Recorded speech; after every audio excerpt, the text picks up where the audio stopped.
Bem-vindo ao InCore Talks, o podcast do InCore HC-FM USP.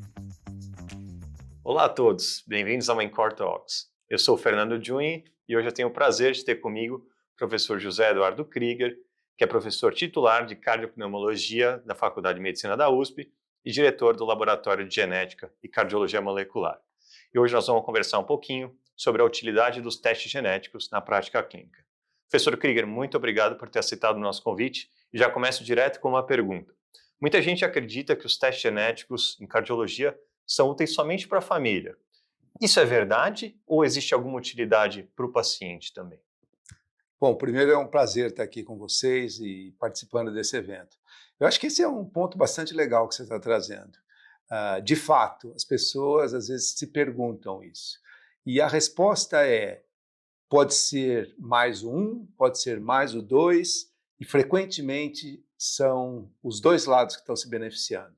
E a gente tem vários exemplos nesse sentido. Não é? Então, hoje, por exemplo, se você pegar doenças como as cardiomiopatias, como as dislipidemias, as arritmias, você vai ver que o diagnóstico molecular é muito importante para o paciente. Nós temos uma experiência aqui dos últimos 4 anos, onde nós sequenciamos cerca de 5.200 amostras, 6.000, mas 5.200 já com laudo e análise bem detalhada, onde a reclassificação geral das doenças representam de 10 a 15%. O que significa isso? Significa que mesmo esses pacientes sendo tratados em ambientes especializados, nós não estamos pegando alguém da atenção primária, da secundária, esse pessoal já estão no ambiente da atenção terciária. Eles frequentemente se beneficiam do diagnóstico molecular. Então, por quê? Porque isso pode determinar um manejo específico da doença, em alguns casos até terapêutica específica. Então, não é só a família. O ponto da família, que eu acho que você vai querer explorar um pouco mais, é imenso. Esse tem implicações várias e que a gente eventualmente vai poder discutir. Mas eu vou pegar o gancho, então, da mudança do diagnóstico. E hoje a gente conhece o conceito das genocópias. Então, o senhor poderia explicar para a gente um pouquinho o que são essas genocópias e como que o teste genético, em que situações práticas o teste genético pode nos ajudar a identificar essas genocópias? Então, essa é uma coisa também muito bacana que foi acontecendo, digamos assim, nos últimos 15 anos, quando biologia molecular, a genética caíram no âmbito da cardiologia, se tornaram mais populares, e a gente começou, inclusive, a entender um pouco a base genética dessas doenças, coisas muito interessantes começaram a aparecer. Então, como que esses defeitos acontecem no nível da célula, do tecido, dentro do tecido cardíaco, quer dizer, como é que isso vai acontecendo? Então, à medida que o conhecimento foi se acumulando e o catálogo de genes potencialmente afetados nessas doenças foi se acumulando, vamos pensar bem em duas que são bem comuns, como a cardiomiopatia hipertrófica e a dilatada. Uma primeira coisa que se observou é que às vezes um mesmo gene pode dar origem a uma ou a outra. Olha que interessante. Então quer dizer que um mesmo gene afetado pode dar origem a duas doenças. E aí a gente começou a perceber que pacientes que se apresentavam com o mesmo quadro clínico, agora a perspectiva de quem está na outra ponta, né, do médico, do profissional de saúde, que apresentavam o mesmo quadro clínico, eles não têm a mesma genética. Mas como assim não tem a mesma genética? Bom, a genética da cardiomiopatia, ela é muito ampla. São as doenças do sarcômero, né, quase que um sinônimo disso, desde o início da década de 90, quando a gente pensa que apareceu o primeiro gene que foi associado, né, uma das miosinas, com a cardiomiopatia hipertrófica, apareceu. Então, esse conceito da genocópia não é que tem vários genes que dão a mesma doença, mas é um conceito que, então tem uma heterogeneidade genética dentro dessas subcategorias. Mas o que nós estamos falando aqui é uma outra coisa. Quando eu falo de uma genocópia, é uma outra doença. Por exemplo, uma doença de depósito.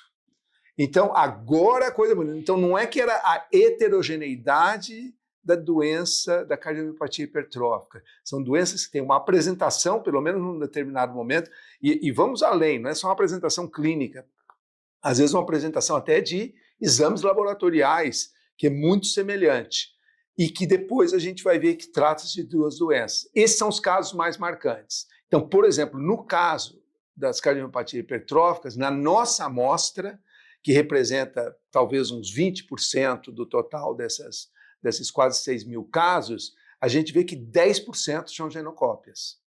E hoje isso é muito importante porque essas genocópias muitas vezes têm tratamentos específicos. Amiloidose, por exemplo. Exatamente. Não é? Então isso muda não só o diagnóstico, mas muda a terapêutica muitas vezes. Exatamente. Pode levar uma terapêutica diferente para esse paciente. Então não confundimos a audiência. Quer dizer, existe heterogeneidade dentro, por exemplo, da cardiomiopatia hipertrófica. Vários genes conseguem fazer esse quadro, ainda dentro do conceito da hipertrófica. Falamos que tem uma coisa interessante, que alguns desses genes podem ir tanto para a hipertrófica como também para a dilatada. A dilatada também tem heterogeneidade. E depois dissemos que tem um terceiro conceito, que é o da genocópia, aonde uma doença que não é nenhuma dessas duas, mas que tem uma apresentação muito semelhante, e que nessa casuística que nós temos aqui no INCOR, mais de 2 mil casos, quase que 10% se encaixam aqui. E aí não é uma doença do sarcoma e nenhuma daquelas que normalmente nós consideramos dentro da heterogeneidade da doença da cardiomiopatia hipertrófica. E uma outra situação em que o teste genético pode ser impactante para o paciente é nas doenças de aorta. Você poderia explicar para a gente um pouquinho como que o resultado desse teste genético pode mudar o manejo desse paciente com aneurisma de aorta, por exemplo? Essa é uma questão fascinante. Então, a primeira, todos nós que não estamos familiarizados em ver esse tipo de paciente ou no manejo, a gente sabe que as decisões para quando fazer a cirurgia e tal dependem da taxa de crescimento, ou seja, de mudança da dilatação da aorta. Então, as nossas diretrizes já contemplam tudo isso. O que é novo? É que, à medida que a gente começa a entender a gênese dessas doenças, e nós estamos falando principalmente da doença da dilatação da aorta torácica, que tem um componente genético, por exemplo, a abdominal é um componente mais, entre aspas, aterosclerótico, né? Não genético no sentido de ter um gene vai ser capaz de causar todo o distúrbio. Então, nestes casos, onde a gente tem, por exemplo, essas doenças da aorta torácica, já existem genes e variantes genéticas que estão associadas a um risco maior. E por que isso é importante? Porque esses pacientes fogem daquelas regras mais antigas que estavam nos nossos guidelines da taxa de crescimento. Então, eu tenho o paciente, eu sei que ele está dilatado, mas eu vou tomar a decisão cirúrgica quando ele chega num determinado medida, 4,5, 5 centímetros, mas fundamentalmente a taxa de mudança que aconteceu de um ano para o outro. Nesse caso é diferente, porque não vale essa regra. Em outras palavras, o paciente que carrega essa mutação, ele tem uma bomba próxima, que pode estourar a qualquer momento. Então, cada vez mais, e alguns desses conceitos já estão sendo incorporados nos nossos guidelines, aonde, com base nisso, eu antecipo, eu priorizo a cirurgia desse paciente. Ele sai um pouco daquela nossa regra, que até pouco tempo era a regra comum para tomar a decisão, para fazer o manejo desses pacientes. Muito interessante. E talvez de modo semelhante, a gente vê que em outros fenótipos, como o da cardiomiopatia dilatada, ou de uma manifestação que abre com uma arritmia, a gente vê que quando esse paciente é submetido ao teste genético e se identificam variantes patogênicas em determinados genes, como a lamina, a gente tem um fenótipo muito mais agressivo, com um prognóstico que é muito pior para esse paciente e muitas vezes associado à morte súbita mesmo. Isso pode guiar algumas intervenções. Você pode comentar um pouquinho sobre o que a gente pode fazer, então, com um paciente que tem uma cardiomiopatia dilatada e que a gente identifica uma variante genética como a lamina? Isso muda alguma conduta que a gente pode ter? Eu acho que isso é uma coisa bastante dinâmica. alguns desses conceitos que eu vou falar já estão nas nossas guidelines, mas fundamentalmente o que acontece é que você basicamente tem uma nova estratificação de risco. E isso vai desde da questão mais básica da clínica, do acompanhamento, a frequência com que você vai ter que ver esse paciente. Então, veja bem, se você tinha na sua clínica de dilatada que os pacientes voltavam a cada 6 meses, a cada 12 meses, isso não serve para determinado paciente. Alguns deles provavelmente vão poder vir a cada 2 anos e outros vão ter que vir a cada 3 meses. Alguns eu já vou ter que estar preocupado em pensar em intervenções que antes precisava primeiro ter uma série de regras, quantas vezes eu tive o episódio ou não tive o episódio, e eu já vou indicar, por exemplo, um desfibrilador, alguma coisa desse tipo. Então, isso está evoluindo de uma maneira rápida.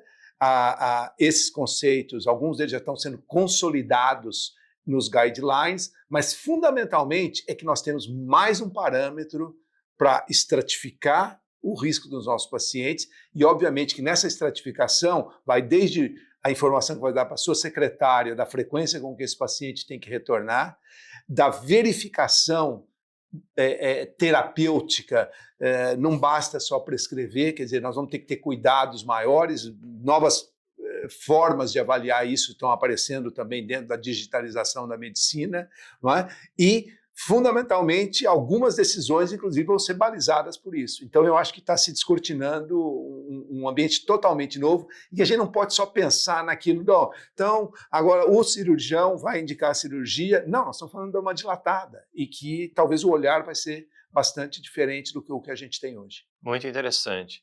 E para a gente finalizar agora, vamos falar um pouco sobre o futuro. Então, a gente viu os testes genéticos saírem desde a pesquisa básica, adentrarem a prática clínica nos últimos anos, e eu queria te perguntar como você enxerga o papel da identificação de variantes patogênicas, o papel do teste genético no futuro. Você imagina que ele possa guiar intervenções como terapias gênicas que sejam gene específicas ou variantes específicas, ou isso ainda é um futuro muito distante? Não, eu acho que não é distante porque já está acontecendo. Existe uma série de estudos fase 1, fase 2, frequentemente, algumas vezes iniciativa de uma startup, mas frequentemente de um grupo, principalmente das instituições líderes. Espero que em algum tempo recente nós também vamos estar propondo fazer alguma coisa desse tipo, aonde o trial já é completamente guiado sobre esse aspecto. Mas o que eu acho que é interessante os nossos colegas perceberem é que nós estamos falando de duas coisas, assim, de um contínuo. Quer dizer, várias das novidades que nós discutimos aqui têm a ver com aquela genética, um gene, uma doença. Ou seja, um único gene, ele explica quase que toda a doença, ele é que determina tudo isso que nós estamos falando. Mas a maior parte das doenças, elas estão naquele outro espectro. Quer dizer, uma infinidade, dezenas, centenas de genes que, em conjunto, vão aumentar o risco ou determinar uma doença, ou se a doença vai ser mais grave ou menos grave, se vai responder melhor ou pior a um determinado intervenção. E para isso nós também estamos desenvolvendo ferramentas. Então, vamos dizer o seguinte, por hora, os grandes problemas de saúde pública, a genética é uma genética mais populacional, enquanto que essa outra que nós estamos falando já é uma genética individual.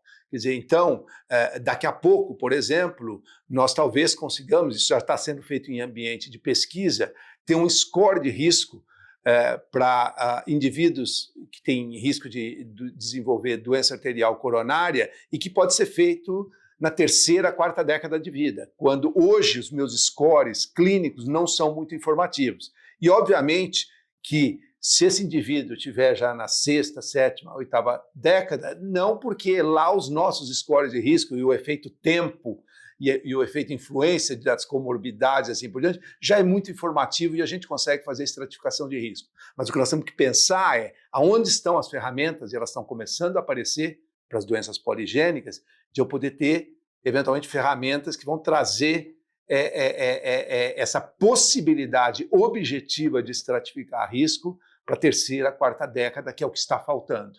Então, conforme você falou, vão ter várias implicações.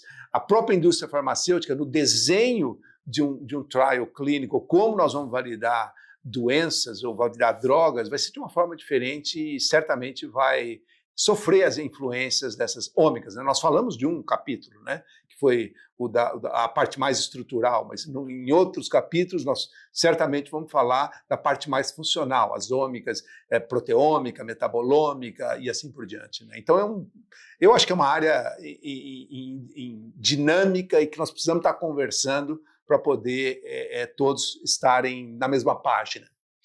Então já fica o convite para você retornar aqui para o podcast, para a gente conversar mais sobre outras ômicas, sobre os scores de risco poligênicos e todo esse universo da genética que está adentrando a prática clínica, não só da genética, como da biologia molecular.